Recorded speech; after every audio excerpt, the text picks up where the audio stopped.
Brayden Nash was halfway through wiping applesauce off his 3-year-old son's face when the woman in the oversized hoodie burst into the corner cafe, eyes wide like she'd just seen a ghost.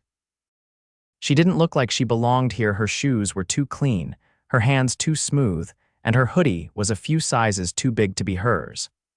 But what caught Brayden's attention most was the way she scanned the room like she was checking for exits. She stopped when she saw him. Or maybe she saw his son, Dawson, who was now curiously holding up a crayon like it was a sword. The woman hesitated, then walked over. "Can I sit?" she asked quietly, her voice low but steady. Brayden blinked. Sure, I mean, it's a free world." "Dawson, don't eat that crayon, buddy." Dawson grinned, already warming up to the stranger. "Are you a princess?" The woman flinched. "No," she said, tugging the hoodie tighter around her. "Definitely not." Brayden raised an eyebrow but didn't press. He didn't have time to get involved in other people's drama. Between his full-time job as a mechanic and raising Dawson after his ex bailed, his plate was full. Overflowing, actually. Still, something about the way she kept glancing over her shoulder made his protective instincts kick in. "You okay?" he asked, keeping his voice low. "I just needed to be around someone who looked." She paused. "Safe." Brayden let out a short breath and nodded. "Well, you found the safest guy in town. I've got applesauce in my hair and a kid who thinks dinosaurs still exist. No one's coming to me for drama." She smiled then, the first real one, and it hit him hard. She was beautiful under the hoodie and the anxiety. There was something elegant about her, quiet but strong. "I'm Waverly Prescott," she said suddenly. "Sorry. I didn't mean to barge in like that." "Brayden Nash, and this little menace is Dawson." Dawson waved. "Do you like dinosaurs too?" Waverly hesitated, then nodded. "I love them." Brayden grinned. "You're hired." He's been waiting for someone to join his imaginary dinosaur team for weeks. She laughed, and it was soft but real. And for some reason, that made Brayden want to keep her laughing. They didn't talk much after that. She helped Dawson color, and Brayden watched her more than he should have. She was jumpy every time the cafe door opened, but she stayed. For 2 hours, when she finally stood to go, she looked at Brayden like she didn't want to leave. "Thanks for letting me sit with you. I just needed to feel normal for a second." "You okay getting home?" he asked. She nodded. "I'll be fine." Brayden didn't believe her, but he didn't push. Still, as she walked out, he couldn't stop himself. "Hey," he called after her. She turned. "If you ever need to feel normal again, we're here most afternoons." "Dawson loves company." Waverly nodded slowly. "Okay." "Thanks, Brayden." She left. And Brayden had no idea she was a billionaire hiding from the world, or that she'd just fallen a little bit in love with the struggling single dad who wiped applesauce off his jeans without blinking. 2 days later, she came back. This time, she brought cookies. "You bribing us?" Brayden asked, eyeing the fancy gold-wrapped box. "Maybe," she said, sitting down without waiting for an invite. Dawson beamed. "Cookies? You bought these?" Brayden asked, raising a brow. "They look like the kind you'd see in a 5-star hotel." Waverly shrugged. "I like nice things," he laughed. "Yeah, well, you're in the wrong part of town. We eat cookies that come in plastic tubs." "I'm trying to downgrade," she said, and for a second there was something real in her eyes. "Simplify." Brayden didn't ask what that meant. But he did ask her to join them for dinner at the diner next door. Nothing fancy, just burgers and milkshakes. She said yes. And that night, he walked her home. She didn't tell him where she lived exactly, just led him to a small rental building on the edge of town. "I like walking with you," she said quietly as they reached the steps. "You nervous being out here alone?" he asked, watching her carefully. "Sometimes," she admitted, "but not when you're beside me." Brayden's chest tightened a little and he cleared his throat. "Well, I'm around." She looked up at him. "I know." He didn't kiss her, but he wanted to over the next week. Waverly became part of their routine. She met them at the cafe, came along to the park, even helped Dawson build a cardboard fort that took up half Brayden's living room. He didn't ask questions, she didn't offer answers, but he noticed things: how she never used her last name in public, how her phone rang and she ignored it, how she flinched at the sound of sirens. Still, he didn't push. He just walked beside her, always. She started asking about his life. He told her about his job, his ex, how hard it had been raising Dawson on his own. "You're doing a good job," she said one afternoon as Dawson napped in his stroller. Brayden looked at her. You really think so? I wouldn't spend time with you if I didn't. He shook his head, smiling. You're a weird woman, Waverly. She leaned closer. You have no idea. And for a moment, Brayden wondered who she really was. The truth came out 2 weeks later. He was dropping off Dawson at daycare when he saw her Waverly across the street, stepping into a sleek black car with tinted windows. A man in a suit opened the door for her like she was royalty. Brayden froze. He waited until she was gone, then went to work, heart pounding. That night, she showed up at his place. He didn't open the door right away. You lied to me, he said through the screen. She sighed. I didn't lie, I just didn't tell you everything. You're rich. Yes, like, how rich? She hesitated. My family owns Prescott Holdings. I'm the CEO now. Brayden gave a short, stunned laugh. You're a billionaire. Yes, he stared at her. And you've been playing dinosaurs with my kid and eating greasy diner burgers with me like you're one of us. I didn't want to be seen. I was trying to disappear, and you made me feel safe. He didn't say anything. She stepped closer. Brayden, I didn't expect to meet you. I didn't expect to care. But you do, he said quietly. She nodded. I care a lot. He looked at her for a long time, then he opened the door and pulled her into his arms. The air between them shifted after that night, not immediately.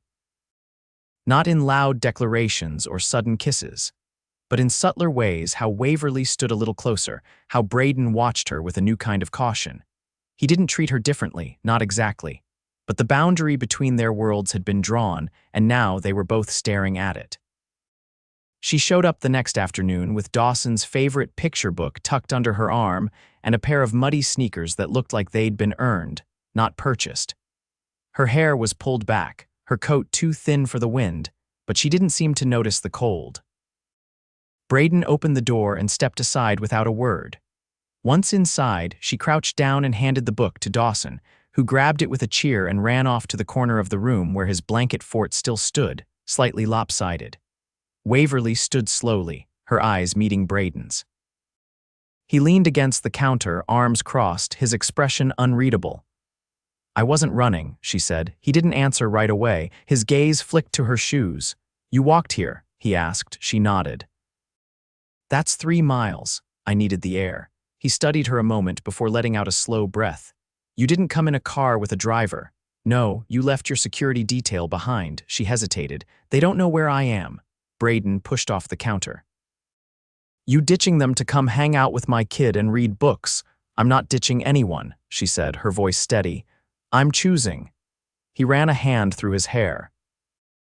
You know how crazy this is, right? I do. You're worth more than the entire town combined. That's not what I care about. Brayden gave a humorless laugh. Well, you're the only one. Waverly crossed the room slowly. I came back because being here is the only time I don't feel like I'm suffocating. With you, I can breathe. He looked down at her, eyes hard, but something behind them cracked. Don't say things like that unless you mean them. I wouldn't be here if I didn't. She paused. You didn't ask for any of this. I know that. And I know how it looks like I'm playing house until I get bored or until someone finds me, but I'm not going anywhere. Brayden looked toward the doorway where Dawson was now humming to himself, flipping pages with sticky fingers. You should have told me, he said, quieter now. I didn't think you'd let me stay if you knew. He didn't deny it. I'm not trying to buy your trust, Brayden. I want to be here, however you'll let me. He turned back to her. I don't need anything from you except honesty.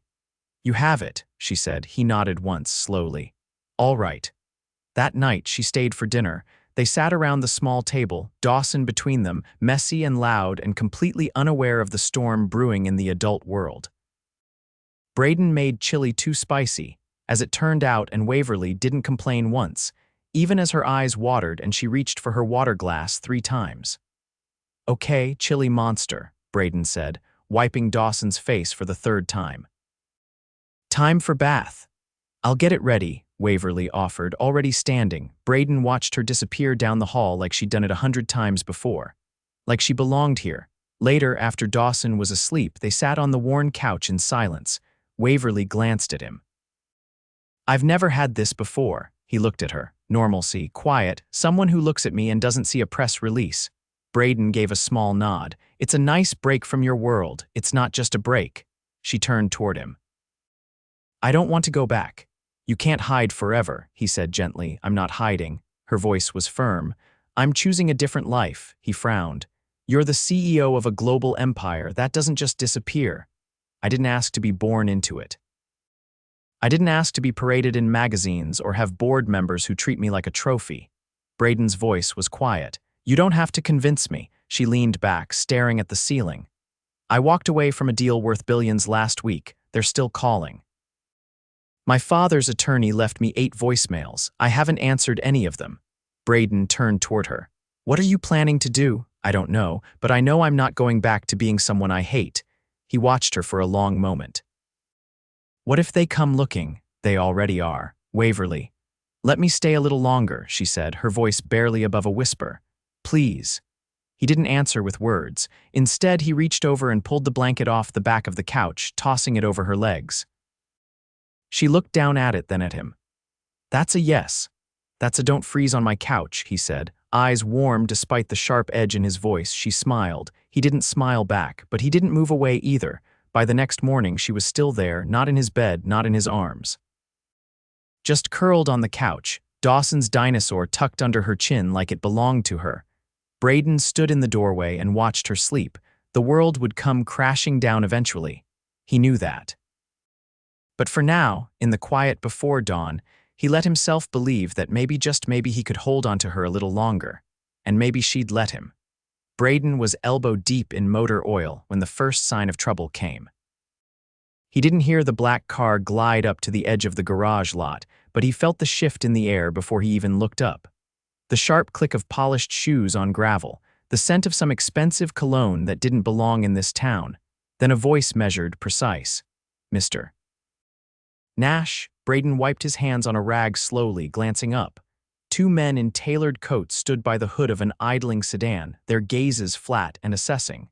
Depends who's asking, Brayden said, stepping away from the truck he'd been working on. One of them held out a business card. Mr.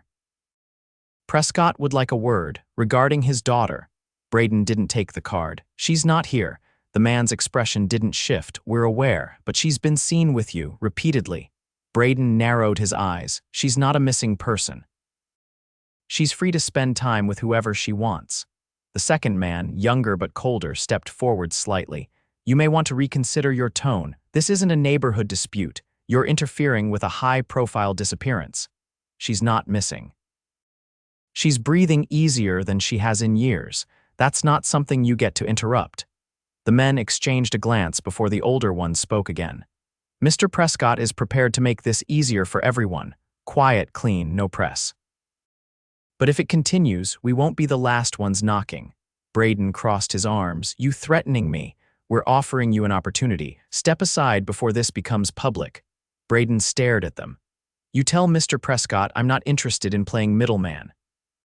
If he wants to talk to his daughter, he can show up himself. The younger man opened his mouth, but Brayden cut him off.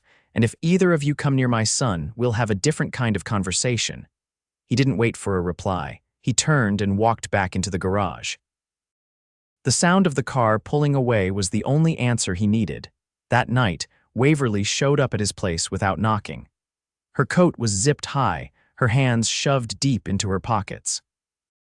Brayden opened the door and stepped aside, saying nothing until she stood in the kitchen under the yellow light, her back to him. They came to see you, she asked. He nodded. 2 of them, real polished. Real smug. I'm sorry.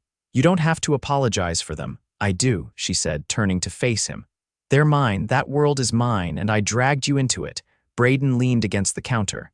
You didn't drag me anywhere, I walked. Waverly looked down, her expression unreadable. My father doesn't give up easily. He won't stop until I come back. Brayden met her gaze. Then don't make it easy for him, she shook her head. He'll start with pressure, then public shaming, then threats. He knows how to destroy a person without ever raising his voice.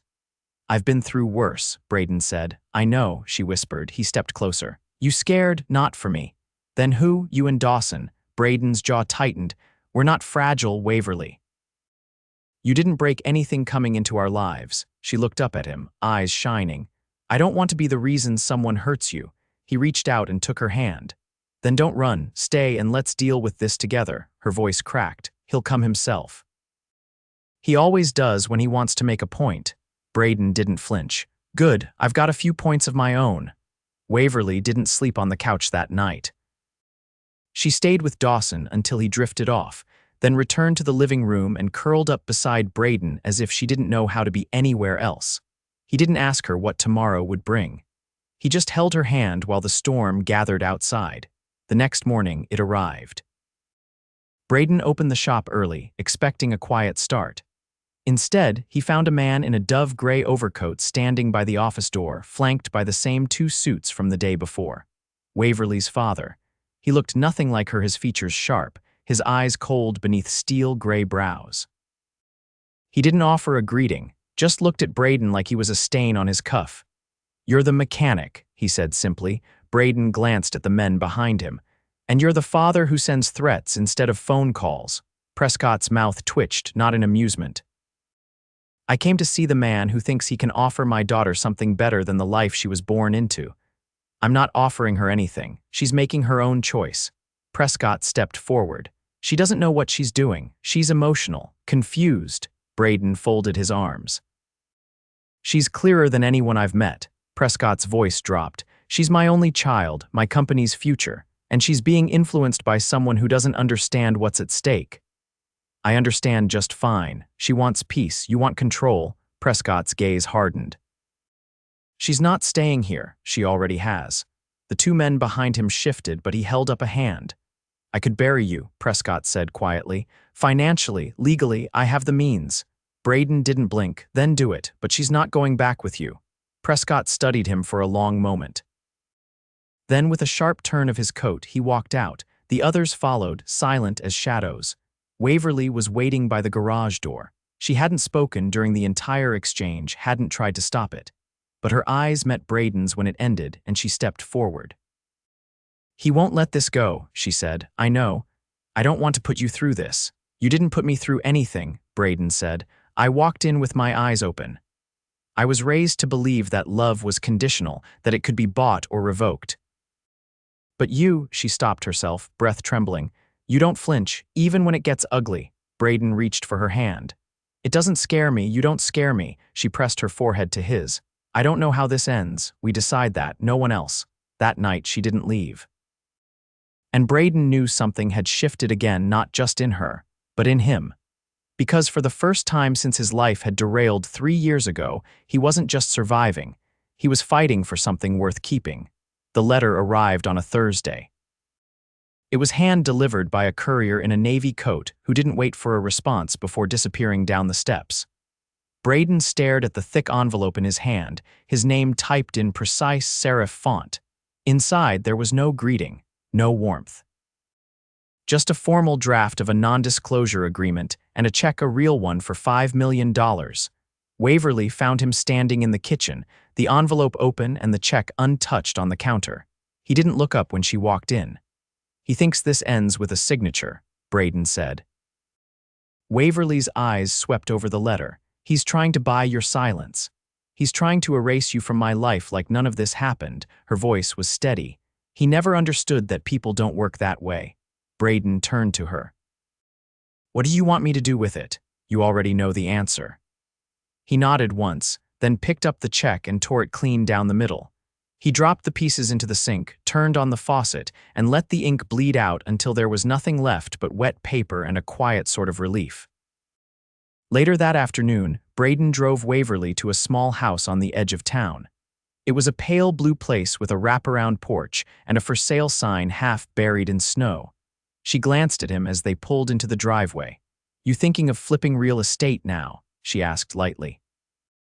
He didn't answer right away. He got out, walked around to her side, and opened the door for her. When she stepped out, he handed her a key. "I bought it yesterday," he said. "Well, I made the down payment. The rest will take some time." Waverly stared at the house. "Why?" "Because I figured you'd need a place that was yours, somewhere nobody could chase you out of. Somewhere you could build a life without hiding." Her throat tightened. "You did this for me, for you, for Dawson, for us. If this is going to work, really work, you need to know I'm not waiting around for your father to change his mind. I'm building something that doesn't need his permission." She looked up at the house again. and for the first time in weeks, her shoulders dropped not in defeat, but in relief. Inside, the house was empty. No furniture, no curtains, just open space and creaking floors and sunlight spilling through the windows.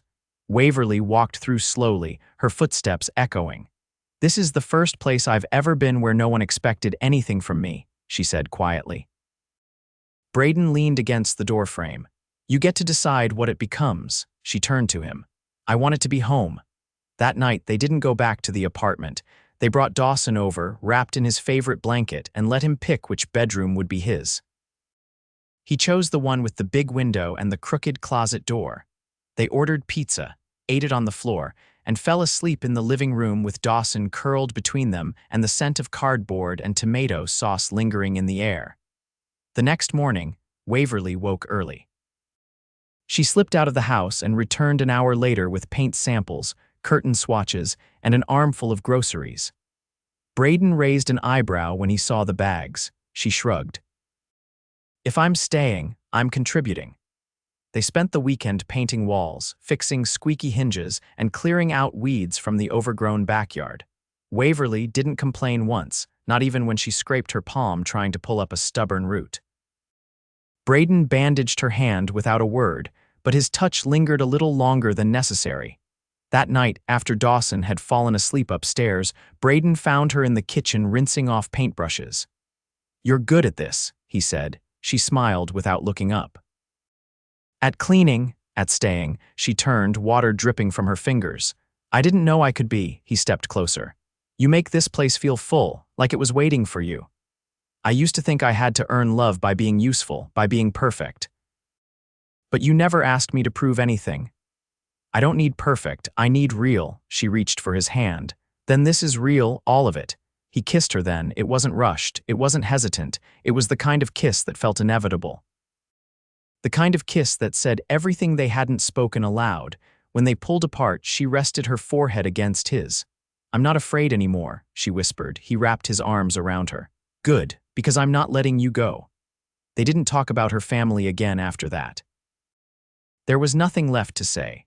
Waverly filed her resignation from Prescott Holdings the following week. She sent it by certified mail and listed no forwarding address. When the media picked up the story, speculation ran wild: health concerns, legal troubles, scandal. None of it was true. But none of it mattered. She spent her mornings taking Dawson to preschool and her afternoons volunteering at the local library. Brayden taught her how to replace a carburetor, and she taught him how to make risotto without burning it. They argued about paint colors, laughed until they couldn't breathe, and learned how to sleep beside each other without the weight of the past pressing down on them. One evening in early spring, Brayden came home to find Waverly in the backyard, barefoot in the grass, holding a small box. He raised an eyebrow. "What's that?" She opened it. Inside was a silver compass, simple and elegant. The engraving on the back read, "Wherever you are, that's my true north." She handed it to him. "I wanted to give you something, not because I owe you, but because you gave me direction when I didn't even know I was lost." Brayden stared at the compass, then at her. "You didn't have to, I wanted to." He closed the box gently. "You're dangerous, you know that," she smiled. "Why?" "Because I didn't think I'd ever fall in love again. And now I don't remember what life was like before you." She stepped into his arms. "Then don't try to remember, just stay." He kissed her again, slow and certain. Later that year, they stood in the same backyard in front of a dozen friends from town. Dawson was the ring bearer, dressed in a miniature suit and grinning from ear to ear. There was no press, no paparazzi, no designer gowns, just laughter, sunlight, and vows that meant something because they were earned. When the ceremony ended, Brayden pulled Waverly close and whispered in her ear, "You're safe now, always."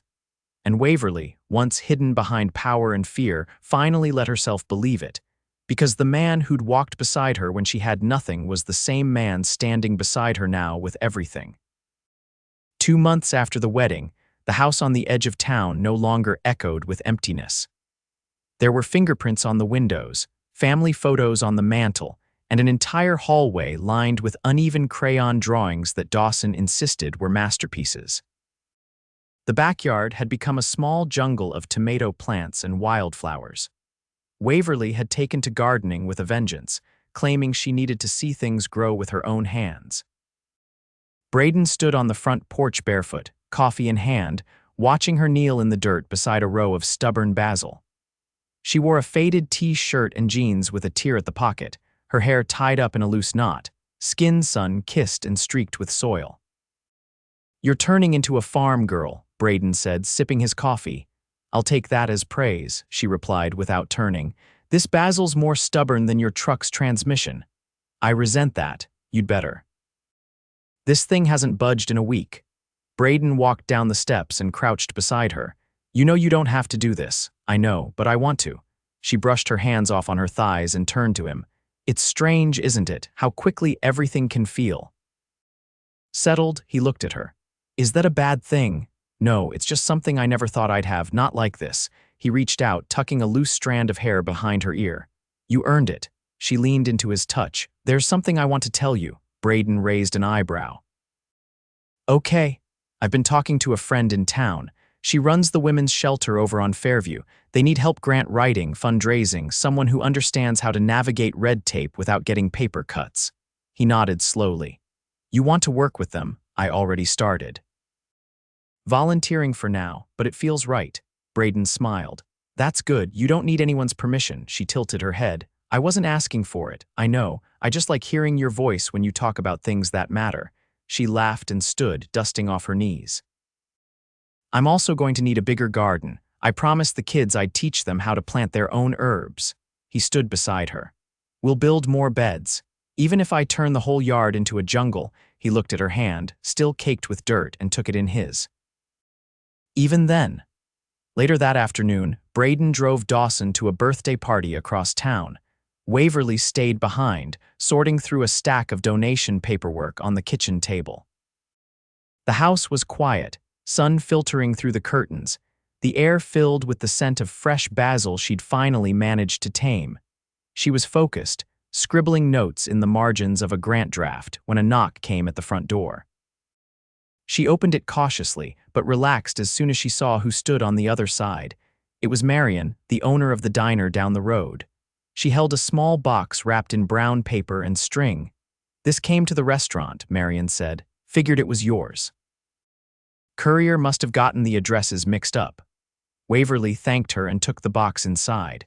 There was no label, no sender. She unwrapped it carefully. Inside was a single item, a silver fountain pen. She stared at it for a long moment before noticing the folded note beneath. It wasn't from her father. The handwriting was unfamiliar, feminine, elegant. "You don't know me, but I knew your mother.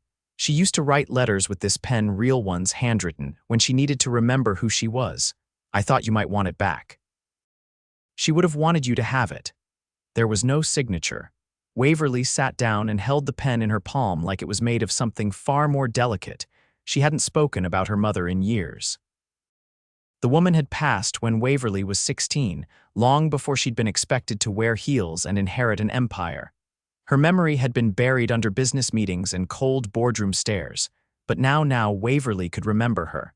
Softly, fully. When Brayden returned that evening with frosting smeared across his forearm and Dawson wired from too much sugar, he found her at the table, still holding the pen. He didn't ask. She didn't need to explain. Instead, she pushed the paperwork aside and took his hand. "I love you," she said. "Not for what you've given me, but for how you've seen me." He looked at her, serious. "It's easy to see you, Waverly. You shine when you're not trying to hide." She smiled. "Then I'm never hiding again." That weekend, they hosted a community dinner in the backyard. Kids ran wild between the tomato plants, and neighbors brought folding chairs and casseroles. Waverly wore a sundress and bare feet, and Brayden grilled chicken like he was feeding an army. Marion brought pie. The librarian brought Dawson a stack of new picture books. Someone brought a guitar, and music floated through the warm air until long past dusk. Waverly stood beside Brayden at the edge of the crowd, their hands intertwined. "You ever think we'd end up here?" she asked. He glanced at the lights strung across the fence, the people laughing in their yard, the boy chasing fireflies with a mason jar. "No," he said, "but I wouldn't want to be anywhere else." She rested her head on his shoulder. "Neither would I. By the time the last guest left, Dawson was asleep in a lawn chair, cradled under a borrowed blanket. Brayden carried him inside while Waverly gathered the last plates. When he returned, she was sitting on the swing they'd hung from the old oak tree in the yard. He joined her, the wood creaking beneath their weight. "I used to think love had to be complicated," she murmured, "that it meant sacrifice and pain and proving yourself over and over." He looked at her. "And now I think it just means choosing each other, every day. No matter what." Brayden leaned in and kissed her, slow and certain under the stars, and in that moment Waverly knew she was no longer running, no longer hiding, no longer trying to fit into a life designed by someone else. This was her life now, messy, honest, full, and utterly, completely hers.